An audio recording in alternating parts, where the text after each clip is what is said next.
Hi friends, Assalamu alaikum. Welcome back to my channel. இது நம்மளோட 9th class. இந்த கிளாஸ்ல வந்து பேக் செயின் ஸ்டிச் எப்படி போடணுங்கிறது தான் சொல்லிக் கொடுக்க போகிறேன். ஸோ ஃபஸ்ட் அதுக்கு வந்து நம்ம லைன்ஸ் ட்ரா பண்ணிக்கலாம். எல்லா ஸ்டிச்சஸுமே இந்த மாதிரி லைன்ஸில் தான் நம்ம ஃபஸ்ட்டு அந்த ஸ்டிச்சை போடணும். அப்படி போடும்போது லைன் வந்து ரொம்ப குட்டியாக ட்ரா பண்ணாதீங்க. மினிமம் 10 சென்டிமீட்டரில் இருந்தால் போடுங்க. கொஞ்சம் லென்த்தான லைனில் நீங்கள் போட்டு ப்ராக்டிஸ் பண்ணாதான் அந்த ஸ்டிச் எப்படிங்கிறது உங்களுக்கு மைண்டில் ஃபிக்ஸ் ஆகும். அதே மாதிரி அந்த ஸ்டிச் நேம் சொன்னாலே இப்படி தான் போடணுங்கிறது உங்களுக்கு ஞாபகம் வரும். ஃபஸ்ட்டு லைனில் வந்து நான் சரி த்ரெட்டை வச்சு பேக் செயின் ஸ்டிச் எப்படி போடணும்னு சொல்கிறேன். எப்பவும் போல் லாக் ஸ்டிச் போட்டுக்கலாம். லாக் ஸ்டிச் போட்டுட்டு நம்ம ஃபஸ்ட்டு எடுக்க போகிற செயின் வந்து கொஞ்சம் லென்த்தாக எடுக்கணும். பேக் செயின் ஸ்டிச்சுக்கு ஃபஸ்ட்டு செயின் வந்து கொஞ்சம் லென்த்தாக எடுத்துக்கிட்டேன்.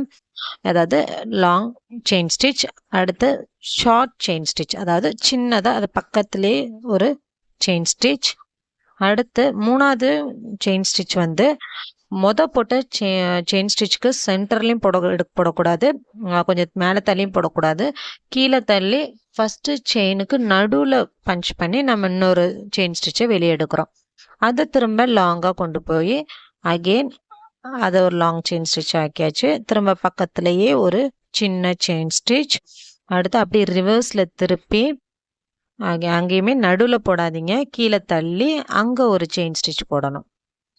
இப்போ அதாவது இந்த ஒரு இடத்துலையே 3 செயின் ஸ்டிச் மாதிரி போடணும். ஒரு நாட் மாதிரி ஃபார்ம் ஆகும்.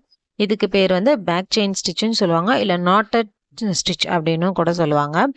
இப்போ இந்த மாதிரி ஃபஸ்ட்டு லூப் வந்து லாங்காக எடுத்துக்கோங்க. ஃபஸ்ட்டு செயின் வந்து லாங்காக போடணும்.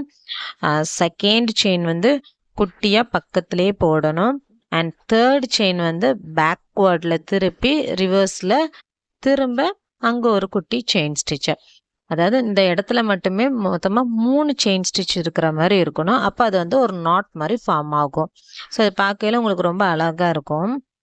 இப்போது ஃபஸ்ட்டு வந்து லாங்காக, அப்புறம் குட்டி செயின் ஸ்டிச், அதுக்கு பின்னாடி ரிவர்ஸில் திருப்பி ஒரு செயின் ஸ்டிச்சை கேமரா மேலே வச்சு உங்களுக்கு காமிச்சிருக்கேன் பாருங்கள். Long chain stitch first, next ஒரு ஷார்ட் செயின் ஸ்டிச், திரும்ப ரிவர்ஸில் திருப்பி இந்த ஃபஸ்ட்டு செயினுக்குள்ளே ஒரு சின்ன லாக் ஸ்டிச்சு. அதாவது நீங்கள் எப்படி போடணும்னா ஒரு லாங் செயின் ஸ்டிச் போட்டுவோம், இங்கேருந்து ஒரு செயின் எடுக்கிறோம், அதான் ஃபஸ்ட்டு செயினை. அடுத்தது அது பக்கத்துலேயே போடுறது வந்து குட்டி செயின் ஸ்டிச்சு செகண்டு. அதுலேருந்து ரிவர்ஸில் அப்படி திருப்பி ஃபஸ்ட்டுக்கு முன்னாடி ஒரு செயின் ஸ்டிச் எடுப்போம், அது தேர்டு. ஓகேவா? லாங் செயினை பாருங்கள், லாங் செயின் எடுக்கிறது ஃபஸ்ட்டு, செகண்டு, தேர்டு. லாங் ஒன்று, அது பக்கத்துலேயே ஒரு ரெண்டாவது, திரும்ப ரெண்டாவதுலேருந்து ரிவர்ஸில் மூணாவது, அகெயின் மூணாவதுலேருந்து லாங்காக ஒரு ஃபஸ்ட்டு செயின், அது திரும்ப ஃபஸ்ட் ஆயிரும். அதுக்கு பக்கத்துலேயே ஒன்று எடுக்கிறோம், அது செகண்டு. அப்படியே ரிவர்ஸில் ஒன்று எடுக்கிறோம், அது தேர்ட். ஸோ இதையே நீங்கள் மாற்றி மாற்றி இப்படி தான் நீங்கள் போடணும். இதுக்கு பேர் தான் பேக் செயின் ஸ்டிச்சு. இது அப்படியே ஃபாலோ பண்ணுங்கள், கரெக்டாக இருக்கும் உங்களுக்கு. இந்த மெத்தட்லேயே போடுங்க. எங்கேயாவது நீங்கள் லாக் போடலைனாலும் தப்பாக போட்டாலும் அது கரெக்டாக வராது. நீங்கள் போட்டு பார்த்தாலே உங்களுக்கே தெரியும். ஓகேவா? இப்போ நான் பாருங்கள், லென்த்தாக போட்டாச்சு, குட்டியாக ஒரு செயின் ஸ்டிச் போட்டாச்சு, பேக்கில் திருப்பி ஒரு செயின் ஸ்டிச்சு. இந்த மாதிரி நாட் ஃபார்மில் வரும். பார்க்குறதுக்கு ரொம்ப அழகாக இருக்கும். இதை நெக்கில் அப்புறம் ஸ்லீவ்லலாம் இந்த மாதிரி செயின் ஸ்டிச், இந்த மாதிரி பேக் செயின் ஸ்டிச் கொடுத்திங்கன்னா ரொம்ப அழகாக இருக்கும். இதை வந்து நம்ம சரியில் போட்டிருக்கோம். சில்க் த்ரெட்லேயே எப்படி போடணுங்கிறதையும் சொல்கிறேன். ஸோ உங்களுக்காக பொறுமையாகவே தான் போட்டு காமிச்சிருக்கேன். நீங்கள் பொறுமையாக போட்டு பாருங்கள். அதாவது 1, அப்புறம் 2, ரிவர்ஸில் ஒரு செயின் ஸ்டிச் அப்படிங்கிற மாதிரியே நீங்கள் போடுங்க, உங்களுக்கு கரெக்டாக வரும். லாங் செயின் ஸ்டிச், ஒரு ஷார்ட் செயின், அகெயின் ரிவர்ஸில் ஒரு short chain, long chain stitch, ஒரு ஷார்ட் செயின் ஸ்டிச், ரிவர்ஸில் ஒரு ஷார்ட் செயின். ஓகேவா? நம்ம என் நாட் போடும்போதும் அந்த நாட்டை போட்டு முடிச்சுட்டு தான் என் நாட் பண்ணணும். அதாவது 3 நாட்டுமே அந்த இடத்துல வந்ததுக்கப்புறம் இப்போ இந்த இடத்துல வந்து நான் என் நாட் போட்டு ஃபினிஷ் பண்ணிக்கிறேன். ஸோ எந்த டிசைனில் நீங்கள் போட்டாலுமே இந்த மாதிரி என் நாட் போடுங்க. இந்த ப்ரொசீஜரில் தான் பேக் செயின் ஸ்டிச்சை போடணும். ஓகேவா? நெக்ஸ்ட்டு வந்து அடுத்த லைன் பார்த்திங்கன்னா சில்க் த்ரெட்டில் எப்படி போடணும்னு காமிக்கிறேன். அதுக்கு ரெண்டு ஸ்டாண்ட்ஸில் சில்க் த்ரெட் எடுத்திருக்கேன் க்ரீன் கலரில். ஓகே, ஸ்டார்டிங்கில் நம்ம எப்போ மாதிரி லாக் ஸ்டிச் கொடுத்துட்டு ஸ்டார்ட் பண்ணலாம். அதே ப்ரொசீஜர் தான், அதே ஸ்டெப் தான், எந்த மாற்றமும் கிடையாது. லாங்காக ஒரு செயின் ஸ்டிச் போட்டுட்டு அது பக்கத்துலேயே குட்டியாக ஒரு செயின் ஸ்டிச், அப்படி ரிவர்ஸில் திருப்பி அகெயின் ஒரு செயின் ஸ்டிச். ஸோ நல்லா இழுத்து ஒரு லாங் செயின் ஸ்டிச், செகண்ட் ஒரு ஸ்மால் செயின் ஸ்டிச். அடுத்து நீங்கள் பின்னாடி திருப்பும்போது கீழே த்ரெட்டை பிடிச்சிக்கோங்க, நல்லா இழுத்திங்கன்னா அது அப்படியே டைட் ஆயிரும். அடுத்து திரும்ப அங்கே ஒரு லாக் செயின் ஸ்டிச் நம்ம போடலாம். ஓகேவா? இப்போ ரிவர்ஸில் இப்படி திருப்பும்போது இந்த இடத்துல லூஸ் விழுதுன்னா நீங்கள் கீழே கொஞ்சம் த்ரெட்டை இழுத்திங்கன்னா உங்களுக்கு கரெக்டாயிரும். ஸோ அதேமாதிரி ரொம்ப சரி த்ரெட்டை நீங்கள் எவ்வளோ தான் பிடிச்சி இழுத்தாலுமே அது வந்து கட் ஆகாது. பட் சில்க் த்ரெட் வந்து நீங்கள் ரொம்ப ஃபோர்ஸாக இழுத்துட்டிங்கன்னா கண்டிப்பாக கட் ஆயிரும்.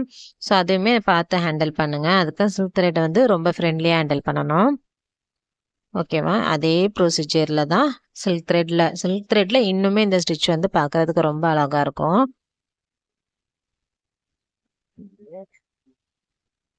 அதே மாதிரி லாங், அப்புறம் சின்னதாக, திரும்ப பேக்வேர்டில் சின்னதாக.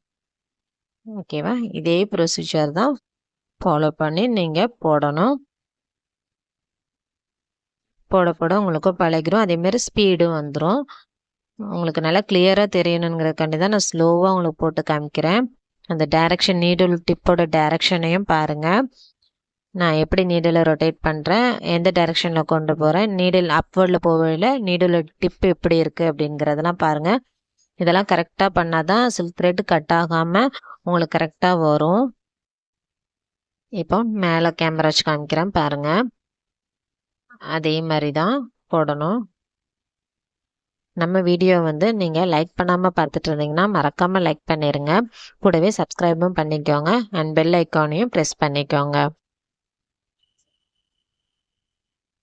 ஸோ இப்போ நம்ம இந்த லைனையுமே நம்ம கம்ப்ளீட் பண்ணிடலாம். அதே மாதிரி என் நாட் நான் சொன்ன மாதிரி அந்த நாட் போட்டுட்டு அந்த நாட் பக்கத்தில் என் நாட் போட்டுக்கோங்க. இப்போ இங்கே என் நாட் போட்டு கம்ப்ளீட் பண்ணிடலாம்.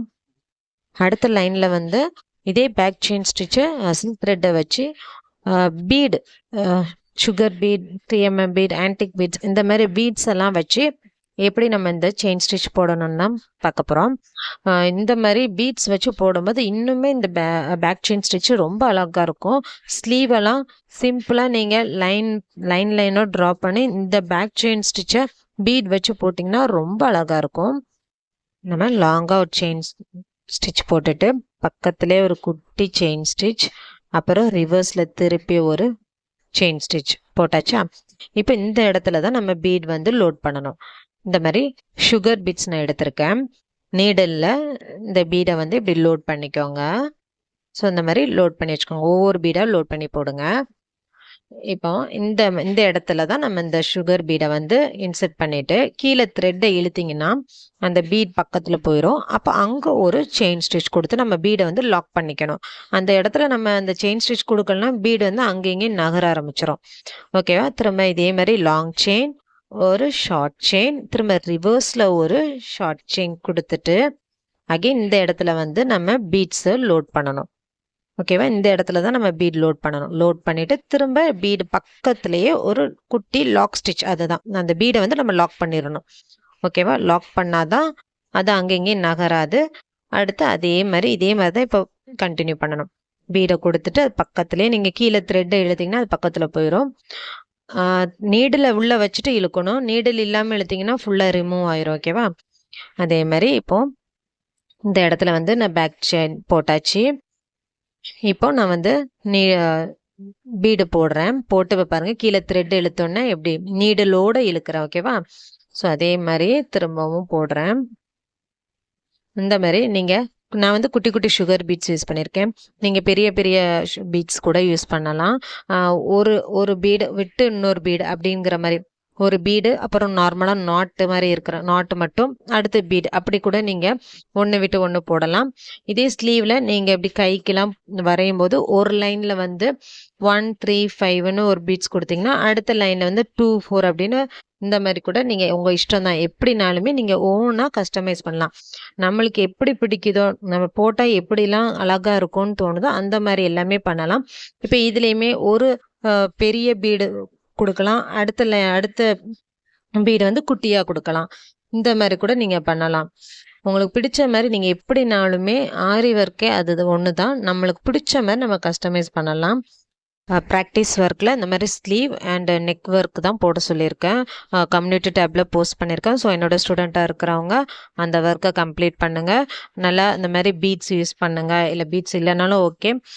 நார்மலாக கூட நீங்கள் சரி த்ரெட், செயின், அப்புறம் சில்க் த்ரெட் ரெண்டுமே யூஸ் பண்ணி நெக்கை எந்த அளவுக்கு டெக்கரேட் பண்ண முடியுமோ அந்த அளவுக்கு நீங்கள் உங்கள் ஓன் க்ரியேட்டிவில் பண்ணுங்கள். ஸ்லீவுக்கும் அப்படி தான். ஒரு லைனில் செயின் ஸ்டிச் போட்டிங்கன்னா ஒரு லைன் சில்க் த்ரெட் போடுங்க. ஸோ அந்த மாதிரி ஒரு லைனில் இந்த மாதிரி சுகர் பீட்ஸ், இந்த மாதிரி பீட்ஸ் கொடுத்து எல்லா இதையுமே நீங்கள் ப்ராக்டிஸ் பண்ணுங்கள். அதுக்காண்டி தான் ஸ்லீவ் அண்ட் நெக்கு ரெண்டுமே கொடுத்துருக்கேன். நல்லா ப்ராக்டிஸ் பண்ணி பார்த்துக்கோங்க. நம்ம சேனலை பார்த்து ஆரி கற்றுக்குறீங்கன்னா நீங்களும் அந்த ப்ராக்டிஸ் ஒர்க்கெல்லாம் போடுங்க. ஏதாவது டவுட்னா கமெண்ட் பாக்ஸில் கேளுங்க, நான் கிளியர் பண்ணுறேன். ப்ராக்டிஸ் ஒர்க்கை கமெண்ட் பாக்ஸில் பின் பண்ணியிருக்கேன், செக் பண்ணி பார்த்துக்கோங்க. ஓகே ஃப்ரெண்ட்ஸ், நெக்ஸ்ட் வீடியோவில் பார்க்கலாம். அதுக்கு முன்னாடி மறக்காமல் நம்ம சேனலை சப்ஸ்கிரைப் பண்ணிக்கோங்க. நம்ம கிளாஸில் ஜாயின் பண்ணால் ஸ்க்ரீனில் இருக்கிற வாட்ஸ்அப் நம்பருக்கு ஹேண்ட் மெசேஜ் பண்ணுங்கள். தேங்க்ஸ் ஃபார் வாட்சிங்.